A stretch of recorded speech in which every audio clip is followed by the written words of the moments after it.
अस्सलाम वालेकुम। ये लगड़ बगड़ ने जानवर के ऊपर हमला कर दिया, लेकिन जानवर भी इनको नहीं छोड़ेगा।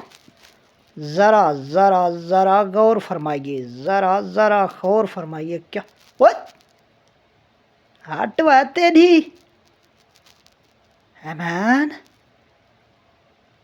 बाहर नहीं आओ, बाहर नहीं आओ, बाहर नहीं आओ, फिर हमला करेंगे आपके ऊपर। बाहर नहीं आओ। है ये निकल गए शेरों की तरह बाहर। देखते हैं क्या करेगा अभी। हट, इसको वो मत सिखाया है ना, कभी याद करेगा ये भी। ओके, याद कर। थोड़ा सा करीब हो जा, बताएगा तेरे को, सही सही बताएगा। हट। हाँ। हाँ, बग मुर्ग भी इनके पीछे लग गए।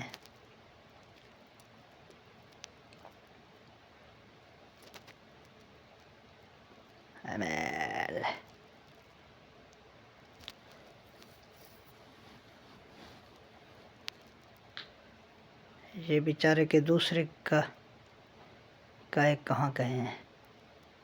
ये खुद परेशान हो रहा है अभी। वो भी आएंगे अभी मुमकिन। हाँ, अभी एक गाँव के इसको अभी डर ख़त्म हो गया, मुझे लगता है अभी।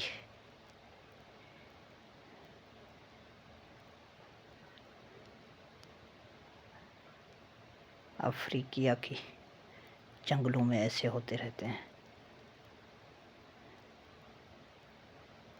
हटे हटे हट।